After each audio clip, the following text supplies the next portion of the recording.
একটু কল্পনা করুন, এমন একজন মানুষ যার সম্পদের পরিমাণ আজকের পৃথিবীর সব বিলিনিয়ারকে একসাথ করলেও ছোঁয়া যায় না। এমন একজন সম্রাট যার দানের কারণে গোটা একটি অঞ্চল অর্থনৈতিক সংকটে পড়ে যায়। ইতিহাসে এমন একজন মানুষ সত্যই ছিলেন, তার নামই হলো মানসা মুসা। এই ডকুমেন্টারিতে আমরা শুধু একজন রাজাকেই দেখব না, আমরা দেখব কিভাবে অর্থনৈতিক, রাজনীতি, ধর্ম ও কূটনৈতিক প্রাকৃতিক সম্পদের নিখুঁত ব্যবস্থাপনায় গড়ে উঠেছিল ইতিহাসের সবচেয়ে ধনী সাম্রাজ্য। আজকের এই গল্প ইতিহাসের বুকে হারিয়ে যাওয়া এক সোনালী সাম্রাজ্যের, মালি সাম্রাজ্যের ইতিহাস। 1280 খ্রিস্টাব্দে পশ্চিম আফ্রিকার মালি অঞ্চলে জন্ম নেয় একটি শিশু। ওই সময়টাই ইউরোপ ছিল অন্ধকার যুগে, এশিয়ার সাম্রাজ্য বদলের যুদ্ধ চলতেছিল, আর আফ্রিকার বুকে নীরবে শক্তি সঞ্চয় করছিল একটি রাষ্ট্র মালি। এই শিশুটির জন্ম ছিল এমন এক পরিবারে যাদের রক্তেই ছিল রাজকীয়তা। মানসা শব্দটির অর্থই হলো সম্রাট, অর্থাৎ জন্ম থেকেই তার ভাগ্যে লেখা ছিল শাসন। কিন্তু ইতিহাস সবসময় সরল পথে চলে না। মানসা মুসার আগেই মালি একটি শক্তিশালী রাষ্ট্র ছিল। এই সাম্রাজ্যের ভিত্তি গড়ে তুলেছিলেন সুন্দিয়াতা কেইতা। তিনি বিভিন্ন ক্ষুদ্র গোত্রকে একত্র করে একটি কেন্দ্রভূত রাষ্ট্র তৈরি করেন। মালি সাম্রাজ্যের ভৌগোলিক অবস্থান ছিল তার সবচেয়ে বড় শক্তি। সাহারা মরুভূমির বাণিজ্য পথের উপর নির্ভর মানেই বিশ্বের বাণিজ্যের উপর নিয়ন্ত্রণ। কিছু বিষয় নিয়ে ইতিহাসবিদদের মধ্যে বিতর্কিত রয়েছে। সুলতান আবু বকর ছিলেন একজন স্বপ্নবাজ শাসক। তিনি বিশ্বাস করতেন আটলান্টিক মহাসাগরের ওপরেও ভূমি রয়েছে। সেই ভূমি দখল করতেই তিনি পাঠান শত শত জাহাজ, কিন্তু কোনো জাহাজ আর সেখান থেকে ফিরে আসে না। শেষ পর্যন্ত আবু বকর নিজেই অভিযানে যান এবং মালি সাম্রাজ্যের দায়িত্ব দিয়ে যান তার সবচেয়ে বিশ্বস্ত মন্ত্রী মুসার হাতে।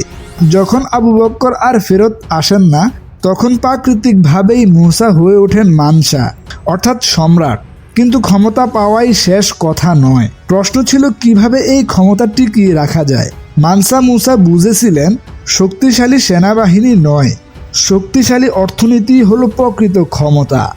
তখন মালি ছিল বিশ্বের সবচেয়ে বড় সোনার ভাণ্ডার। তখনও কিন্তু মুসা সরাসরি সব খনি নিজের নিয়ন্ত্রণে নেননি।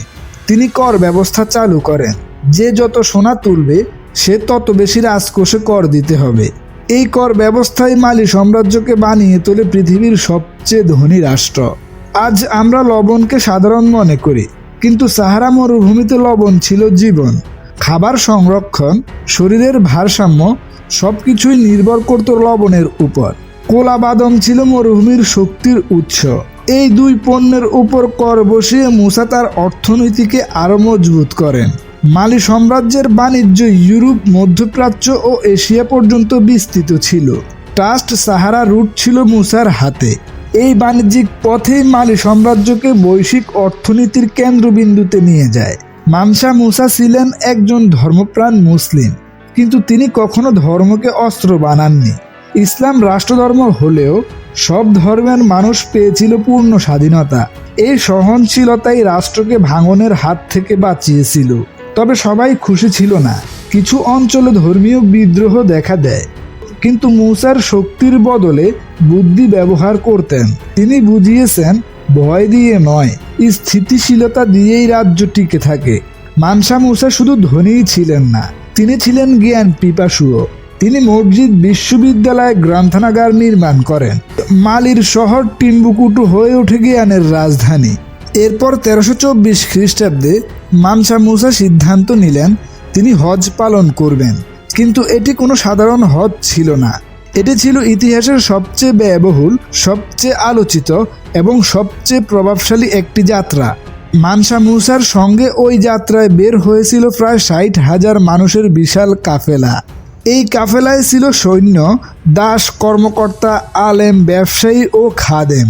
শুধু দাসেই ছিল 12,000। প্রত্যেক দাসের হাতে ছিল সোনার দম্ব এবং উটগুলোর পিঠে বহন করা হচ্ছিল সোনার বস্তা। অনেক ঐতিহাসিকদের মতে এই যাত্রায় প্রায় 20,000 কেজিরও বেশি সোনা বহন করা হয়েছিল। এই সোনা শুধু প্রদর্শনের জন্য নয়, বরং দানের জন্য নিয়েছিল তারা। মানসা মুসা যেখানেই যেতেন সেখানেই তিনি সোনা বিলাতেন। কায়রো, মক্কা, মদিনা প্রতিটি শহরেই তিনি গরিব, আলেম, ব্যবসায়ী এবং শাসকদের মধ্যে বিপুল পরিমাণে সোনা বিতরণ করেন। ইসলামের নিয়ম অনুযায়ী জাকাত দেওয়া ছিল তার ধর্মীয় কর্তব্য, কিন্তু মানসা মুসার জাকাতের পরিমাণ এতটাই বিশাল ছিল যে বাজারে হঠাৎ করে সোনার সরবরাহ বেড়ে যায়। এর ফলাফল ছিল ভয়াবহতা। ইতিহাসের প্রথমবারের মতো দেখা গেল একজন মানুষের দানের কারণে পুরো একটি অঞ্চলে হাইপার ইনফ্লুয়েন্সার শুরু হয়েছে। যখন কোনো পণ্যের সরবরাহ বেড়ে যায় আর চাহিদা অপরিবর্তিত থাকে, তখন সেই পণ্যের মূল্য কমে যায়। আর মানসা মুসার দানের ফলে মধ্যপ্রাচ্য ও উত্তর আফ্রিকার বাজারে হঠাৎ করে সোনার সরবরাহ বেড়ে যায়। ফলে সোনার দাম পড়ে যায় নাটকীয়ভাবে। এই মূল্য হ্রাসের প্রভাব পড়ে পুরো অর্থনীতিতে। ব্যবসা ক্ষতিগ্রস্ত হয়, মুদ্রার মান কমে যায় এবং বাজারে অস্থিরতা দেখা দেয়। অনেক অঞ্চলে এই প্রভাব টিকেছিল প্রায় 1 দশক পর্যন্ত। যখন মানসা মুসা বুঝতে পারেন যে তার দানের ফলে অর্থনৈতিক সংকট তৈরি হয়েছে, তখন তিনি পরিস্থিতি সামাল দেওয়ার চেষ্টা করেন। কায়রোতে তিনি স্থানীয় ব্যবসায়ীদের কাছ থেকে বিপুল পরিমাণ সোনা ধার নেন উচ্চ সুদে। উদ্দেশ্য ছিল বাজার থেকে সোনা তুলে নিয়ে মূল্য স্থিতিশীল রাখা। এই ঘটনায় প্রমাণ করে মানসা মুসা শুধু দানবীর ছিলেন না, তিনি অর্থনীতির প্রাথমিক ধারণাও রাখতেন। মানসা মুসার হজ যাত্রার পর ইউরোপ আর আরব বিশ্বের মানচিত্রে মালি সাম্রাজ্য নতুনভাবে উঠে আসে। 1375 সালের কাতালান অ্যাটলাসে মানসা মুসাকে দেখা যায় সোনার দণ্ড হাতে বসে থাকা এক আফ্রিকান সম্রাট হিসেবে। এই মানচিত্র ইউরোপকে প্রথমবারের মতো জানিয়ে দেয় আফ্রিকা শুধু দাস আর জঙ্গলের দেশ নয়, এটি সোনারও দেশ। হজ থেকে ফিরে মানসা মুসা আবারও বেশি গুরুত্ব দেন শিক্ষা ও সংস্কৃতিতে। তিনি টিম্বাকুটো শহরকে গড়ে তোলেন জ্ঞানের রাজধানী হিসেবে। শঙ্করে মসজিদ শুধু উপাসনালয় ছিল না, এটি ছিল একটি বিশ্ববিদ্যালয়। এখানে গণিত, জ্যোতিষবিজ্ঞান, আইন, দর্শন ও ধর্মতত্ত্ব পড়ানো হতো। টিম্বাকুটুতে হাজার হাজার পাণ্ডুলিপি সংগ্রহ করা হয়, যা আজও আফ্রিকার জ্ঞান ও ইতিহাসের সাক্ষ্য বহন করে। মানসা মুসা মালি সাম্রাজ্যে অসংখ্য মসজিদ, প্রাসাদ ও অবকাঠামো নির্মাণ করেন। তিনি আন্দালুসিয়া থেকে স্থাপত্য নিয়ে আসেন। জেন্নে মসজিদ ও টিম্বাকুটুর স্থাপন আজও তার শাসনামলের সাক্ষ্য দেয়। তার শাসনেই শহর পরিকল্পনা, রাস্তা ও পানি ব্যবস্থার উন্নয়ন হয়। 1337 সালের দিকে মানসা মুসা মৃত্যুবরণ করেন। তার মৃত্যুর পরেই ধীরে ধীরে শুরু হয় মালি সাম্রাজ্যের পতন। তার উত্তরসূরিরা তার মতো দক্ষ, উদার ও কৌশলী ছিল না। প্রশাসনে দুর্নীতি বাড়ে, সেনাবাহিনীতে শৃঙ্খলা ভেঙে পড়ে। যেসব অঞ্চল শক্ত হাতে ধরে রেখেছিলেন মানসা মুসা, সেগুলো একে একে বিদ্রোহ করে আলাদা হয়ে যায়। ট্রেড রুটের নিয়ন্ত্রণ হারিয়ে যায়। সোনার খনি আর রাজকোষের মধ্যে যে ভারসাম্য ছিল তাও নষ্ট হয়ে যায়। মালি সাম্রাজ্য আর আগের মতো সমৃদ্ধ থাকতে পারে না। এর মাধ্যমেই মালি সাম্রাজ্যের পতন ঘটে। মানসা মুসার গল্প শুধু ইতিহাস নয়, এটি অর্থনীতির নেতৃত্ব ও রাষ্ট্র পরিচালনার এক জীবন্ত পাঠ। প্রাকৃতিক সম্পদ থাকলেই দেশ ধনী হয় না, সঠিক ব্যবস্থাপনাও দরকার হয়। ধর্মীয় সহনশীলতাই রাষ্ট্রের স্থিতিশীলতা আনে। অতিরিক্ত দানও অর্থনীতিকে বিপর্যয়ে আনতে পারে। একজন দক্ষ শাসকের বিকল্প যদি তৈরি না হয়, তাহলে ওই সাম্রাজ্য অবশ্যই ভেঙে পড়ে। মানসা মুসা শুধু ইতিহাসের সবচেয়ে একজন ধনী মানুষই ছিলেন না, তিনি ছিলেন একজন যুগ পরিবর্তনকারী শাসক।